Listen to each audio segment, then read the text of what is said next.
let's say a word about dreams. We all have thoughts which we never knew we had. They are too uncomfortable, too incompatible with our adult self to be remembered. Yet they are often disturbing, rumbling under the surface like lava in a volcano. The dream is the royal road to these thoughts, the royal road to the unconscious. This is the story of how Sigmund Freud's ideas about the unconscious mind were used by those in power in post-war America to try and control the masses. Politicians and planners came to believe that Freud was right to suggest that hidden deep within all human beings were dangerous and irrational desires and fears. They were convinced that it was the unleashing of these instincts that had led to the barbarism of Nazi Germany. To stop it ever happening again, they set out to find ways to control this hidden enemy within the human mind.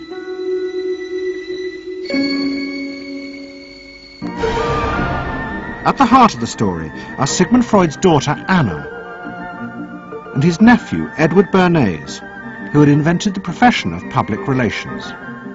Their ideas were used by the US government, big business and the CIA to develop techniques to manage and control the minds of the American people. Those in power believed that the only way to make democracy work and create a stable society was to repress the savage barbarism that lurked just under the surface of normal American life.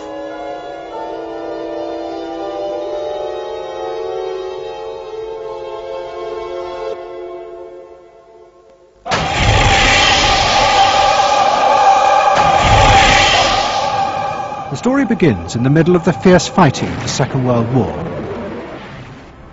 As the fighting intensified, the American army was faced by an extraordinary number of mental breakdowns among its troops. 49% of all soldiers evacuated from combat were sent back because they suffered from mental problems. In desperation, the army turned to the new ideas of psychoanalysis. They made a film record of the experiment using hidden cameras. It says here on your record that you had headaches and that you had crying spells. Yes, sir. I believe in your profession is called nostalgia. In other words, homesickness. Yes, sir. Mm-hmm. It was induced when, shortly before the war, I received a picture of my sweetheart. Yes.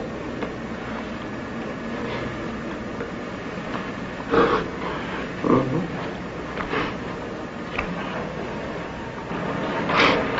I'm sorry, I can't continue. That's all right. It was the first time that anyone had paid such attention to the feelings and anxieties of ordinary people. At the heart of the experiment were a number of refugee psychoanalysts from Central Europe. They worked with American psychiatrists to guide and shape the project.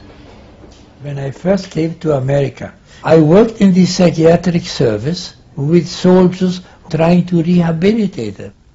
And I traveled in the train from the East Coast to the West Coast. I was enormously curious what goes on in all of those little towns that the train is passing. After my years in the army, I knew exactly what everybody was doing in the little towns. Because I saw so many people who came from there. And I understood their aspirations, their disappointments, and so forth. So it was as if somebody invited me to a privileged tour into the inner soul of America. I'm not doing this deliberately, so please believe me. I do believe you. A display of emotion is sometimes very helpful. I hope so, sir. Sure, it gets it off your chest. Well, sir, to be perfectly honest with you, I'm very much in love with my sweetheart. She has been the one person that gave me a sense of importance, and that through her cooperation with me, we were able to surmount so many obstacles. Take it easy now, just talk to... The psychoanalysts used techniques developed by Freud to take the men back into their past. They became convinced that the breakdowns were not the direct result of fighting. The stress of combat had merely triggered old childhood memories. These were memories of the men's own violent feelings and desires, which they had repressed because they were too frightening. Think deeply. Let's go back. When was it? To the psychoanalysts, it was overwhelming proof of Freud's theory that underneath human beings were driven by primitive, irrational forces. You want that? World War II was a major shattering experience because I discovered the enormous role of the irrational in the lives of most people. That I can say, that I learned that the ratio between the irrational and the rational in America is very much in favor of the irrational. That there is much greater unhappiness, much more suffering, much more. A sadder country than one would imagine it from the advertisements that you get. A much more problematic country. Victory in the Second World War was celebrated as a triumph of democracy. But in private, many policymakers were worried about the implications of the analysis of the soldiers. It seemed to show that underneath every American were irrational, violent drives. What had happened in Germany seemed to bear this out. The complicity of so many ordinary Germans in mass killings during the war showed just how easily these forces could break through and overwhelm democracy.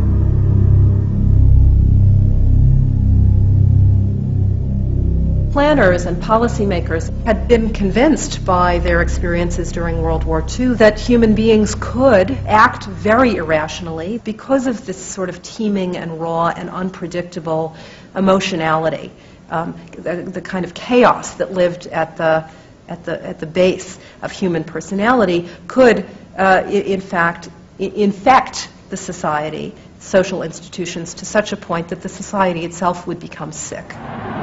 That's what they believe happened in Germany, in which the irrational, the anti-democratic went wild. It was a vision of human nature as incredibly destructive, and they were terrified that Americans would in fact behave that way, or were capable of behaving that way, and they wanted to avoid a rerun of that.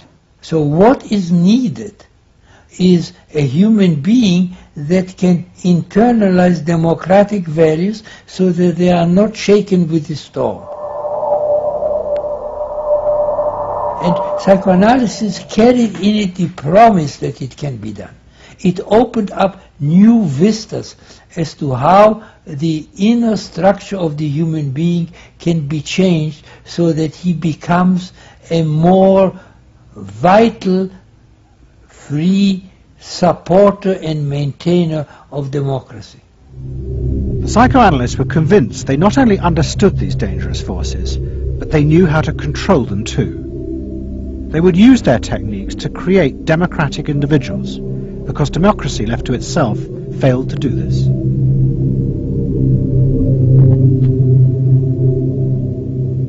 The source of this idea was not only Sigmund Freud, but his youngest daughter, Anna.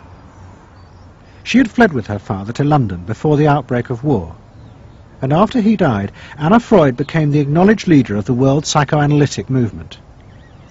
She saw her job as to fulfill her father's dream of making his ideas accepted throughout the world. At the center of the Freud movement stood Tante Anna, because she managed to work herself into that position. She was recognized as that, and not just because she was a daughter. She worked on that. She was rather forbidding.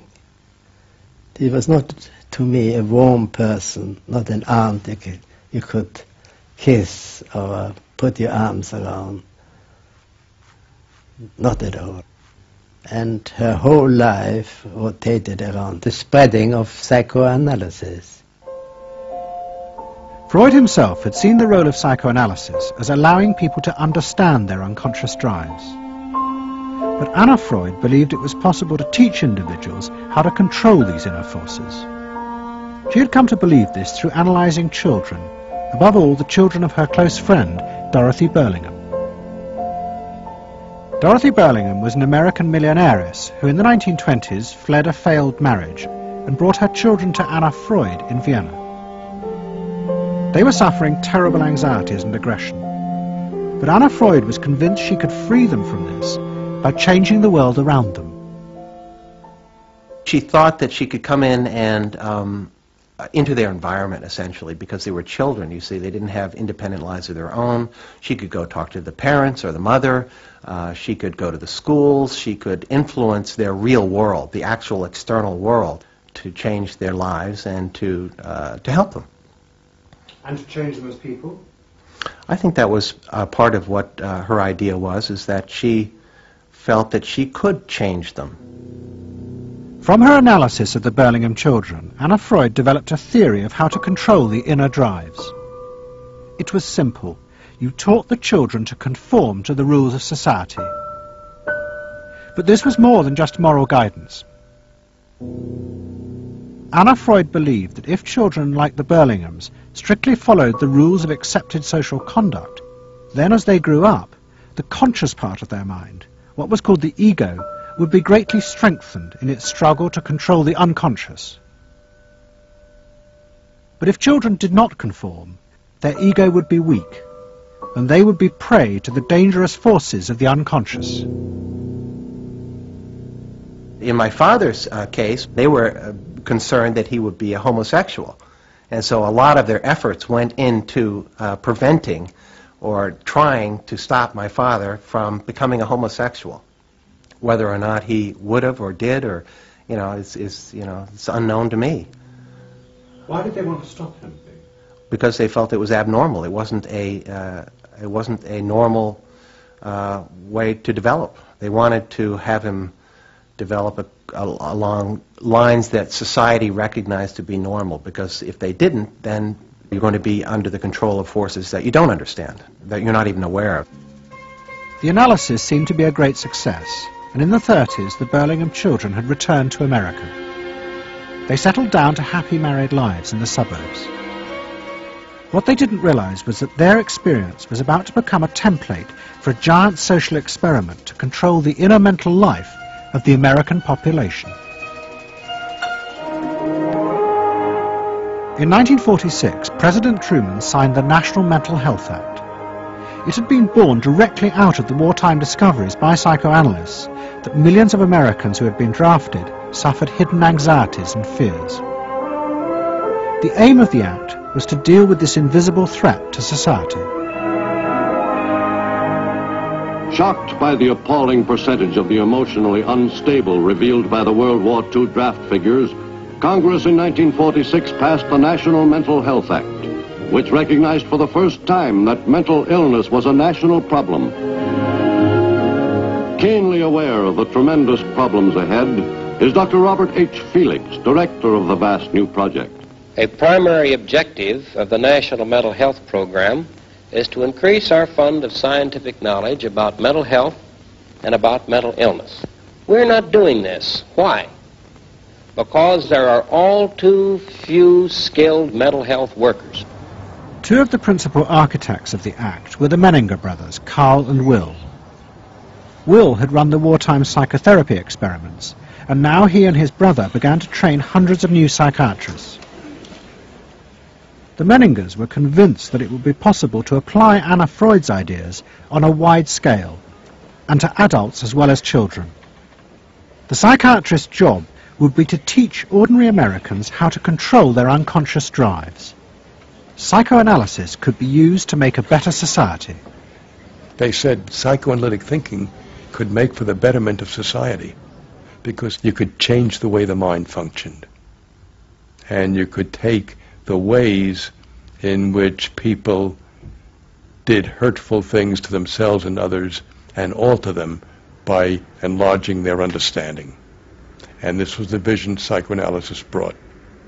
That you could really change people. That you could really change people.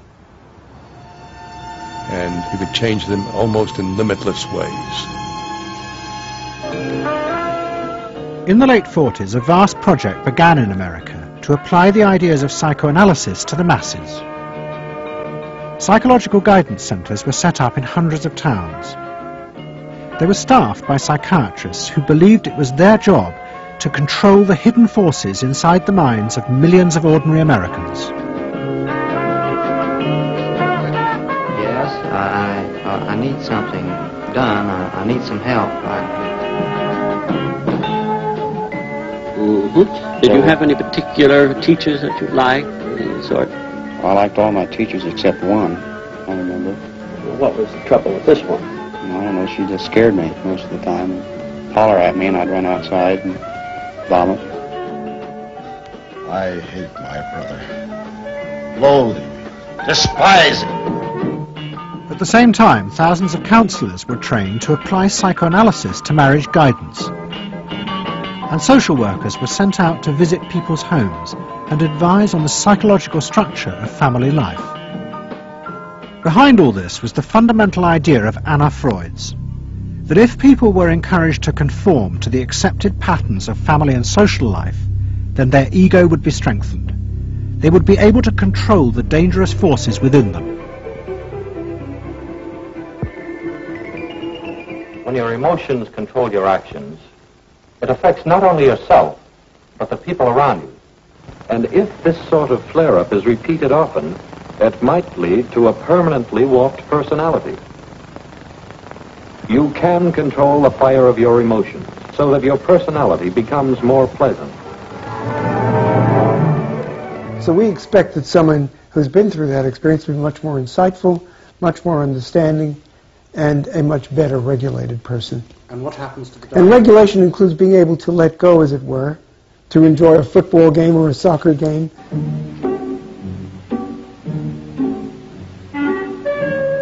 A more understanding, yes, rational, but also appropriately emotional person. The regulatory aspects of the human mind would really be in charge. Instead of being overwhelmed by our passions and by our darker impulses. That one would be master or mistress of one's own passions. They just felt that the road to happiness was in adapting to the external world in which they lived. That people could be uncrippled from their own neurotic conflicts and impulses, that they would not engage in self-destructive behavior, that they would in fact adapt to the reality about them. They never questioned the reality. They never questioned that it might itself be a source of evil or something to which you could not adapt without compromise or without suffering or without exploiting yourself in some way. So there was this fit with the politics of the day. And a balance of emotions is important to a well-rounded personality. But it was only the beginning of the rise to power of psychoanalysis in America. Psychoanalysts were about to move into big business and use their techniques not just to create model citizens, but model consumers. Last week's episode showed how Freud's American nephew, Edward Bernays, had been the first to convince American corporations that they could sell products by connecting them with people's unconscious feelings. But now, a group of psychoanalysts were going to take what Bernays had begun and invent a whole range of techniques to get inside and manage the unconscious mind of the consumer. They were led by Ernest Dichter. Dichter had practiced next door to Freud in Vienna, but he had come to America and set up the Institute for Motivational Research in an old mansion north of New York. This is the Institute for Motivational Research, a place devoted to the intriguing business of finding out why people behave as they do, why they buy as they do, why they respond to advertising as they do. And this is Dr. Ernest Dichter. We don't go out and ask directly, why do you buy, why don't you? What we try to do instead is to understand the total personality, the self-image of the customer. We use all the resources of modern social sciences. It opens up some stimulating psychological techniques for selling any new product. Like the other psychoanalysts, Dichter believed that American citizens were fundamentally irrational beings. They could not be trusted. Their real reasons for buying products were rooted in unconscious desires and feelings. And Dichter wanted to find ways to uncover what he called the secret self of the American consumer. He was trying to get out of people's mind the unconscious motivations that they had for purchasing. These could be sexual, they could be psychological, they could be sociological, they could be a demand for status, a demand for recognition. There were things that people couldn't verbalize or wouldn't verbalize because they were too secret to them. They were too much a part of their nature, and they would be embarrassed. They would be embarrassed if they came out and said things like this. He would interview people, but not ask them direct questions, but let them talk freely like you do in psychoanalysis. And that was his background. And so he said, why can't we have a group therapy session about products? All right? And so Dichter built this room up above his garage, and he said we can have psychoanalysis of products. They can actually act out and verbalize their wants and needs. What we're going to do is try a couple of these salad dressings. Now let's see what happens. Here is our typical housewife. She doesn't follow the instructions. And they could be observed and watched, and other people could comment, and they could talk about it, and everybody could join in. He was the first to do this. This was absolutely the first thing that was ever done. And he had a movie projector up there where you could show advertisements and things like that, and people could react to them. And he invented the whole technique for mining the unconscious about the hidden psychological wants that people had about products. This became the focus group. It worked. Dichter's breakthrough came with a focus group study he did for Betty Crocker Foods. Like many food manufacturers in the early 50s, they had invented a new range of instant convenience foods. But although consumers had told market researchers they would welcome the idea, in fact, they were refusing to buy them. The worst problem was the Betty Crocker cake mix. Dichter did a series of focus groups where housewives free associated about the cake mix. He concluded that they felt unconscious guilt at the new image being promoted of ease and convenience. In other words, he understood that the barrier to the consumption of the product was the housewife's feeling of guilt about using it. They basically, on one hand, wanted to make it easy for themselves, but they felt guilty about it. So what you've got to do in those circumstances is remove the barrier being guilt. The way you do that is to give the housewife a greater sense of participation. And how do you do that? By adding an egg. Simple as that. As simple as that. Dichter told Betty Crocker to put an instruction on the packet that the housewife should add an egg. It would be an unconscious symbol, he said, of the housewife mixing in her own eggs as a gift to her husband, and so would lessen the guilt. Betty Crocker did it, and the sales soared. My cake is ready. The consumer may have basic needs that the consumer himself or herself doesn't fully understand. You have to know what those needs are in order to fully exploit the consumer.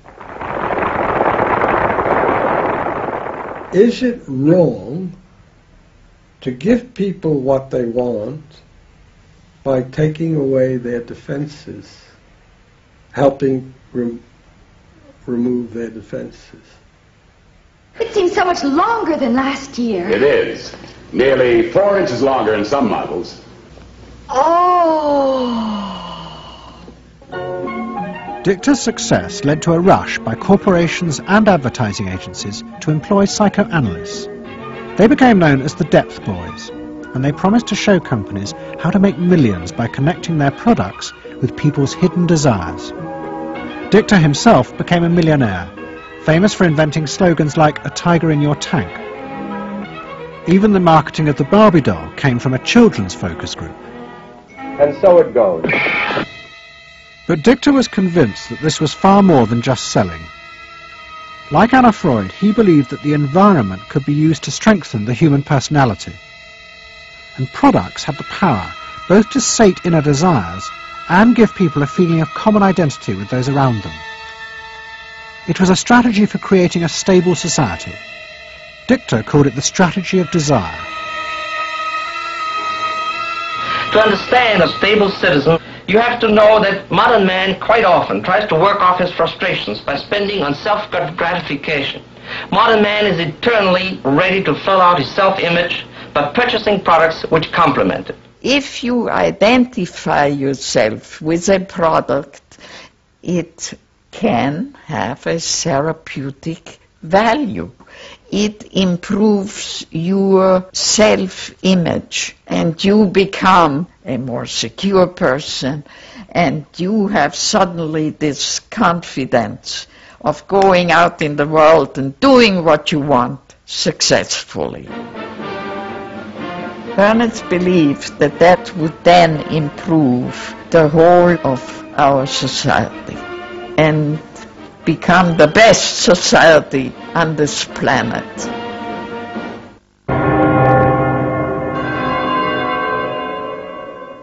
By the early 50s, the ideas of psychoanalysis had penetrated deep into American life. The psychoanalysts themselves became rich and powerful. Many had consulting rooms overlooking Central Park in New York. Politicians and famous writers like Arthur Miller and Tennessee Williams became their patients. They were seeking not just help, but to understand the hidden roots of human behavior. We were sought after. Washington was interested in what we think. You know, the important writers, important politicians were undergoing psychoanalysis. It was, we had waiting lists because there were so many patients that wanted to be analyzed. So it gave us a little bit of a swellhead. And as the psychoanalysts' ideas took hold in America, a new elite began to emerge in politics, social planning, and in business. What linked this elite was the assumption that the masses were fundamentally irrational. To make a free market democracy like America work, one had to use psychological techniques to control mass irrationality. They actually believed that this elite was necessary because individual citizens were not capable, if left alone, of being democratic citizens. The elite was necessary in order to create the conditions that would produce individuals capable of behaving as a good consumer and also behaving as a democratic citizen. They didn't see their activities as anti-democratic, as undermining the capacity of individual citizens for democracy. Quite the opposite. They understood that they were creating the conditions for democracy's survival and future. The rise of psychoanalysis to power in America was an extraordinary triumph for Anna Freud and her tireless promotion of her ideas. She remained in England, living with Dorothy Burlingham. On the surface, it was an idyllic life. She and Dorothy had bought a weekend cottage on the Suffolk coast. And in the summers, Dorothy's children came from America to visit with the grandchildren. But underneath, things were going badly wrong. Both Bob and Mabby Burlingham, who Anna Freud had analysed in the 1930s, had suffered personal breakdowns, and their marriages were collapsing. Bob was drinking heavily, and Mabby suffered terrible anxieties. The real reasons for the visits to England were yet more analysis with Anna Freud. The problem was that it didn't look very good, did it? Because here you have somebody who's having nervous breakdowns and is having alcoholic binges, and this is not exactly, doesn't really sit well. Well, you know, from a humane standpoint, obviously this is not desirable. You know, you want to help these people, but it also had the wider ramifications of everybody in analysis in analytic circles knew that Bob and Mabby were guinea pigs. They were the living proof that this was a wonderful process. It was very much swept under the rug. It really didn't get out. I mean, these people had such, their power and influence was such that, you know, you were very careful. Anna Freud was a very powerful person, and you were the grandchildren, and she knew a great deal more than you did about what went on in your parents' lives and so forth. It was not something you were going to tangle with, and you were a product of the whole situation. But at the same time, we all knew that something was really out of whack. As she grew older, she became more and more important, didn't she? Politically and scientifically, but she didn't know when to stop. She was a bit too righteous. What she did was always the thing, and she would never, to my knowledge, acknowledge that she could make a mistake or be wrong. That is my feeling. But the power and influence of the Freud family in America was about to grow even more. Politicians were about to turn to Anna Freud's cousin, Edward Bernays, for help in a time of crisis. He was going to manipulate the inner feelings and fears of the masses to help America's politicians fight the Cold War. I don't mean to say, and no one can say to you, that there are no dangers. Of course there are risks if we are not vigilant. But we do not have to be hysterical. In 1953, the Soviet Union exploded its first hydrogen bomb, and the fear of nuclear war and communism gripped the United States. Those in power became concerned about how to reassure the population. Committees were set up and public information films made, appealing for calm in the face of new threats, like nuclear fallout. It's the fallacy of devoting 85% of one's worrying capacity to an agent that constitutes only about 15% of an atomic bomb's destroying potential. At this point, Edward Bernays was living in New York. In the 1920s, he had invented the profession of public relations and was now one of the most powerful PR men in America. He worked for most of the major corporations and advised politicians, including President Eisenhower. Like his uncle Sigmund, Bernays was convinced that human beings were driven by irrational forces. The only way to deal with the public was to connect with their unconscious desires and fears. Bernays argued that instead of trying to reduce people's fear of communism, one should actually encourage and manipulate the fear, but in such a way as it became a weapon in the Cold War. Rational argument was fruitless. What my father understood about groups is that they are manipulable, they're malleable, and that you can tap into their deepest desires or their deepest fears and use that to your own purposes. I don't think he felt that all those publics out there had reliable judgment, that they very easily might vote for the wrong man or want the wrong thing, so that they had to be guided from above. One of Bernays' main clients was the giant United Fruit Company. They owned vast banana plantations in Guatemala in Central America. For decades, United Fruit had controlled the country through pliable dictators. It was known as a banana republic. But in 1950, a young officer, Colonel Arbenz, was elected president. He promised to remove United Fruit's control over the country. And in 1953, he announced the government would take over much of their land. It was a massively popular move, but a disaster for United Fruit, and they turned to Bernays to help get rid of Arbenz. United Fruit brings in Bernays, and he basically understood that what United Fruit Company had to do was change this from being a popularly elected government that was doing some things that were good for the people there into this being very close to the American shore, a threat to American democracy, that it being at a time in the Cold War when Americans responded to issues of the Red Scare and what communism might do, he was trying to transform this and brilliantly did transform it into an issue of a communist threat very close to our shores, taking United Fruit again as a commercial client out of the picture and making it look like a question of American democracy, American values being threatened. In reality, Arbenz was a democratic socialist with no links to Moscow. But Bernays set out to turn him into a communist threat to America. He organized a trip to Guatemala for influential American journalists. Few of them knew anything about the country or its politics. Bernays arranged for them to be entertained and to meet selected Guatemalan politicians who told them that Arbenz was a communist controlled by Moscow. During the trip, there was also a violent anti-American demonstration in the capital. Many of those who worked for United Fruit were convinced it had been organized by Bernays himself. He also created a fake independent news agency in America called the Middle American Information Bureau. It bombarded the American media with press releases saying that Moscow was planning to use Guatemala as a beachhead to attack America. All of this had the desired effect. In Guatemala, the Jacob Arbenz regime became increasingly communistic after its inauguration in 1951. Communists in the Congress and high governmental positions controlled major committees, labor and farm groups, and propaganda facilities. They agitated and led in demonstrations against neighboring countries and the United States.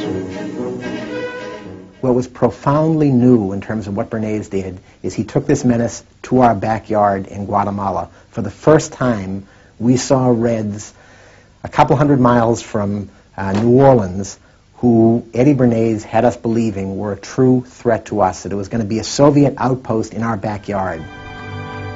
But what Bernays was doing was not just trying to blacken the Arbenz regime. He was part of a secret plot. President Eisenhower had agreed that America should topple the Arbenz government, but secretly. The CIA were instructed to organize a coup. Working with the United Fruit Company, the CIA trained and armed a rebel army and found a new leader for the country called Colonel Armas. The CIA agent in charge was Howard Hunt, later one of the Watergate burglars. What we wanted to do was have a terror campaign to terrify Arbenz particularly, terrify his troops, much as the German Stuka bombers terrified the population of Holland, Belgium, and Poland at the onset of World War II, and just rendered everybody paralyzed. As planes flown by CIA pilots dropped bombs on Guatemala City, Edward Bernays carried on his propaganda campaign in the American press. He was preparing the American population to see this as the liberation of Guatemala by freedom fighters for democracy. He totally understood that the coup would happen when the public and the press, when conditions in the public and the press allowed for a coup to happen, and he created those conditions. He was totally savvy in terms of just what he was helping create there in terms of this overthrow. But ultimately he was reshaping reality, reshaping public opinion in a way that's undemocratic and manipulative. On June the 27th, 1954, Colonel Arbenz fled the country, and Armas arrived as the new leader. Within months, Vice President Nixon visited Guatemala.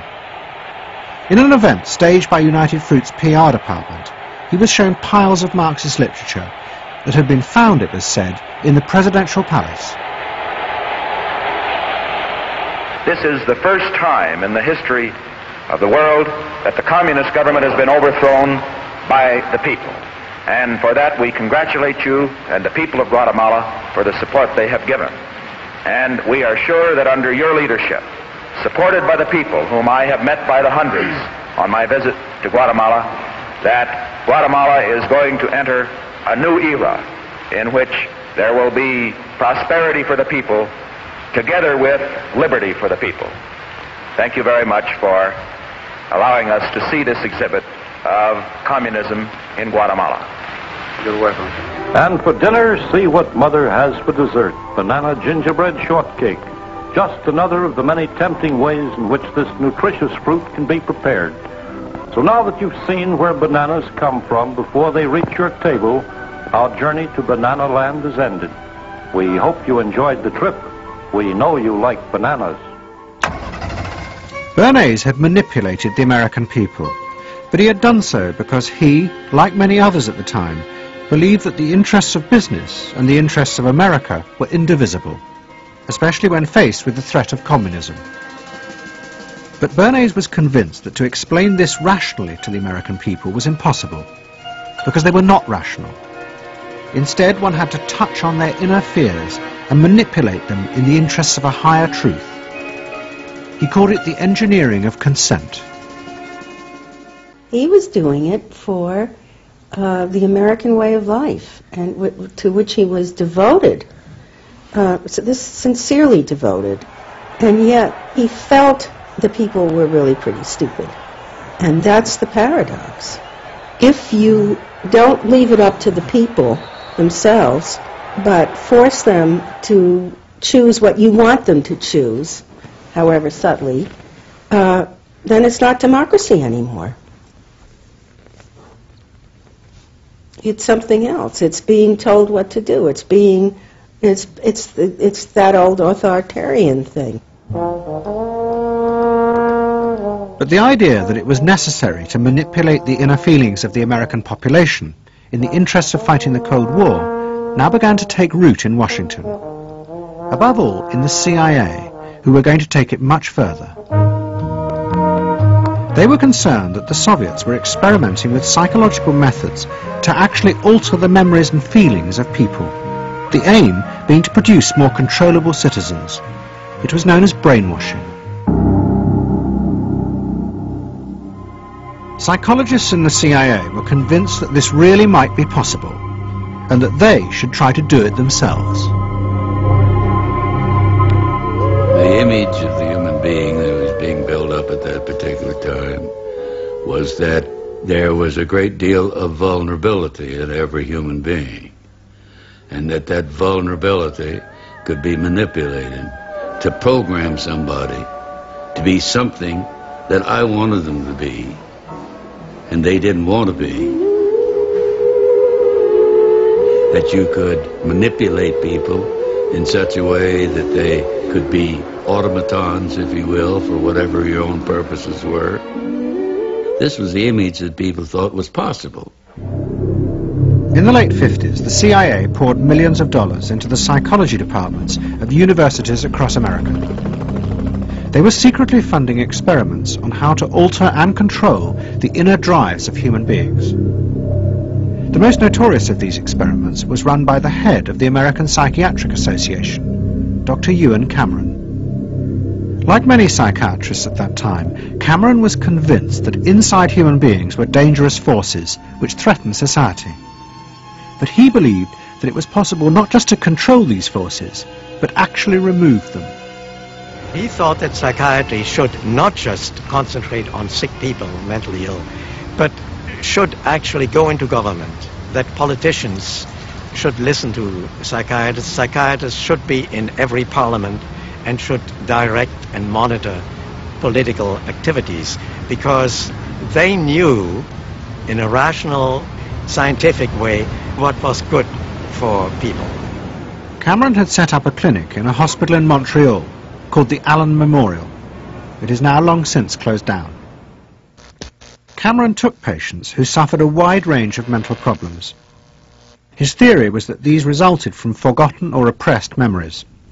But he was impatient with the idea of using psychotherapy to uncover them. Instead, he would simply wipe them. Cameron used drugs, including LSD, and the technique of ECT, electroconvulsive therapy. It was conventionally used at that time to relieve depression. But Cameron was going to use it in a new way, to produce new people. He was really using it to try and change the fundamental function of the individual, to alter their past memories, their past ways of behaving. And as I think he said at one point, it is to just sort of erase everything from their past so that you then had a slate in which you could record new ways of behavior. And so he used massive doses of shock, people receiving several shocks a day, and over a course of time, hundreds of ECT treatments, so that they were just reduced to a sort of a very primitive vegetable state. I don't remember what happened to me. I was introduced to Dr. Cameron, and I don't remember Dr. Cameron at all. I don't remember any of that. They shipped me up to what they called the sleep room, and they gave me all of these electroconvulsive shock treatments and megadoses of drugs and LSD and all of that, and I have no memory of any of that. Nothing of that time of the Allen Memorial or any of my life previous to that. All gone. Wiped. And then having depatterned somebody or brought them down to where basically nothing but the essential functions of the body were going on in terms of breathing and things of this nature. Then he would begin to feed material into these individuals, positive material, such that the brain would be programmed in a positive way, so that the individual would be completely altered. Then he put these tapes under our pillows called psychic driving. He would then put back into this empty brain a program of whatever sort he decided upon, and the people like myself would wake up another person, I guess. In fact, Cameron's experiments were a complete disaster. All he managed to produce were dozens of individuals with memory loss, and the ability to repeat the phrase, "I am at ease with myself." And it was not an isolated case. Almost all the experiments the CIA funded were equally unsuccessful. Despite their ambitions, American psychologists were beginning to find out how difficult it was to understand and control the inner workings of the human mind. We had been really chasing a phantom, if you will, an illusion, that the human mind was more capable of manipulation from the outside by outside factors than it is. We found out that the human being is an extremely complex thing. There were no simple solutions. But you've just got to bear in mind that these were very strange times. The psychoanalysts had come to power in America because of their theory that they knew how to control the dangerous forces inside human beings. But now the psychoanalysts were about to face a high-profile failure that would lead people to begin questioning the very basis of their ideas. It began in Hollywood. The film industry had become fascinated by psychoanalysis, and Anna Freud was a powerful influence on dozens of analysts in Los Angeles. They treated film stars, directors, and studio bosses. Anna Freud's closest friend was the most sought after of all, Ralph Greenson. And in 1960, the most famous star in the world turned to Greenson for help. Marilyn Monroe was suffering from despair and had become addicted to alcohol and drugs. Well, when I walked in to dinner, here was Marilyn Monroe. And I'd made a picture with her called All About Eve. This is dinner at Ralph Greenson's. Yes. And the only thing was that Ralph was trying to show her, Romy, I never called him Ralph in my life. Romy was trying to show her that the way a family life ought really to be. So we were walking the dog after us. I said, "What the hell are you doing here?" I said, "You never asked me to dinner." And he said, "You weren't that sick." And I said, "Oh, no." He said, "The point is just this child has no frame of reference. In other words, she doesn't know what the goal is." What Greenson did was follow Anna Freud's theory. If Marilyn Monroe could be taught to conform to what society considered a normal pattern of life, that would help her ego control her inner destructive urges. But Greenson pushed it to an extreme. He persuaded Monroe to move into a house nearby that was decorated like his own. He then took her into his own family life, and he, his wife, and his daughter played at being Monroe's own family. Greenson himself would become the model of conformity. And so this someone whom she regarded as important and whom she idealized, if he turned out to be a very gratifying father figure, her ego would benefit from that. That was the theory.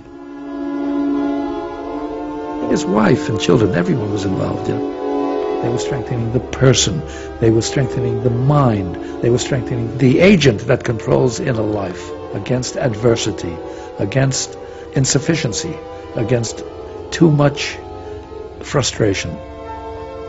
so that Marilyn Monroe would no longer be a helpless person looking for love. She'd have enough love. But despite all his efforts, Greenspan was unable to help Marilyn Monroe. On August the 5th, 1962, she committed suicide in her house. The suicide shocked many in the analytic community, including Anna Freud. And high-profile figures in American life, who had previously been enthusiasts for psychoanalysis, now began to question why psychoanalysis had become so powerful in America. Was it really because it benefited individuals? Or had it in fact become a form of constraint in the interests of social order? The critics included Monroe's ex-husband, Arthur Miller. My argument with so much psychoanalysis is the preconception that suffering is a mistake, or a sign of weakness, or a sign even of illness, when in fact, possibly the greatest truths we know have come out of people's suffering. That the problem is not to undo suffering or to wipe it off the face of the earth, but to make it inform our lives, instead of trying to cure ourselves of it constantly and avoid it, and avoid anything but that lobotomized sense of what they call happiness. There's too much of an attempt, it seems to me, to think in terms of controlling man rather than freeing him, of defining him rather than letting him go. Mm-hmm. And it's part of the whole ideology of this age, which is power mad. Hey, have you heard about the crazy new way to send a message today? It's flashed on a screen, too quick to see, but still you get it subliminally. At the same time, an onslaught was launched on the way psychoanalysis was being used by business to control people. The first blow came with a bestseller, The Hidden Persuaders, written by Vance Packard. It accused psychoanalysts of reducing the American people to emotional puppets, whose only function was to keep the mass production lines running. They did this by manipulating people's unconscious desires to create longings for ever new brands and models. They had turned the population into unwitting participants in the system of planned obsolescence. The second blow came from an influential philosopher and social critic, Herbert Marcuse. He had been trained in psychoanalysis. This is a childish application of psychoanalysis, which does not take at all into consideration the very real political systematic waste of resources, of technology and of the productive process. For example, planned obsolescence. For example, the production of innumerable brands and gadgets who are, in the last analysis, all the same. The production of innumerable different marks of automobiles. And this prosperity at the same time, consciously or unconsciously, leads to a kind of schizophrenic existence. I believe that in this society an incredible quantum of aggressiveness and destructiveness is accumulated precisely because of the empty prosperity, which then simply erupts.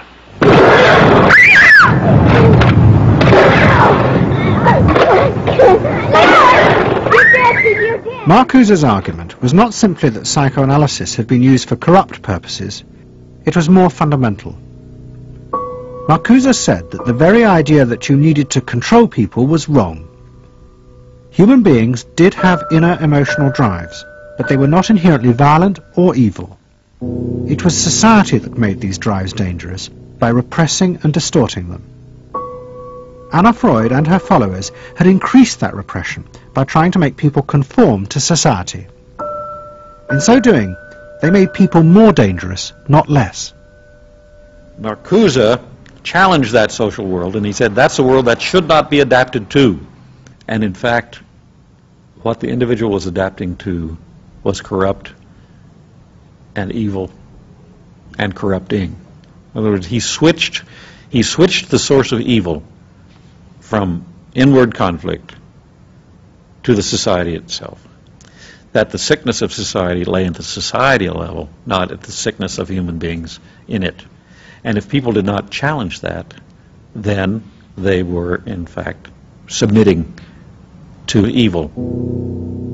Modern psychology has a word that is probably used more than any other word in psychology. It is the word maladjusted. It is the ringing cry of modern child psychology, maladjusted. Now, of course, we all want to live the well-adjusted life in order to avoid neurotic and schizophrenic personalities. But as I move toward my conclusion, I would like to say to you today, in a very honest manner, that there are some things in our society and some things in our world for which I'm proud to be maladjusted. And I call upon all men of goodwill to be maladjusted to these things until the good society is realized. I must honestly say to you that I never intend to adjust myself through racial segregation and discrimination. I never intend to adjust myself to religious bigotry. I never intend to adjust myself to economic conditions that will take necessities from the many to give luxuries to the few and leave millions of God's children smothering in an airtight cage of poverty in the midst of an affluent society. The political influence of the Freudian psychoanalysts was over. Instead, they were now accused of having helped to create a repressive form of social control. Anna Freud and Dorothy Burlingham lived on in Sigmund Freud's old house in London. In 1970, Dorothy's son Bob died of alcoholism. And in 1973, his sister Mabby returned for yet more analysis with Anna Freud. She went back for more analysis. She was living at 20 Marisville Gardens in the Freud house, as I guess she did when she wasn't with her husband, and she committed suicide. She took an overdose of sleeping pills. In Freud's own house? In Freud's own house, right.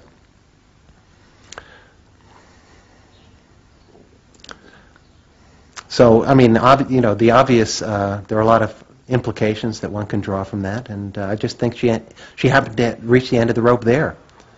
Although it would seem to be a very pointed act. Obviously, suicide is a very politicized act, and to do it in Sigmund Freud's own house is certainly different from doing it in Riverdale back in New York.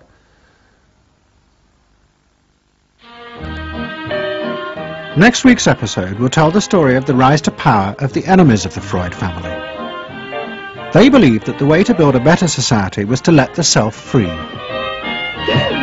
But what they didn't realize was that this idea of liberation would provide business and politics with yet another way to control the self, by feeding its infinite desires. To be lonesome. You know not what it means to be blue. Someday you'll realize and pay for all those lies, then you'll know what it means to be blue.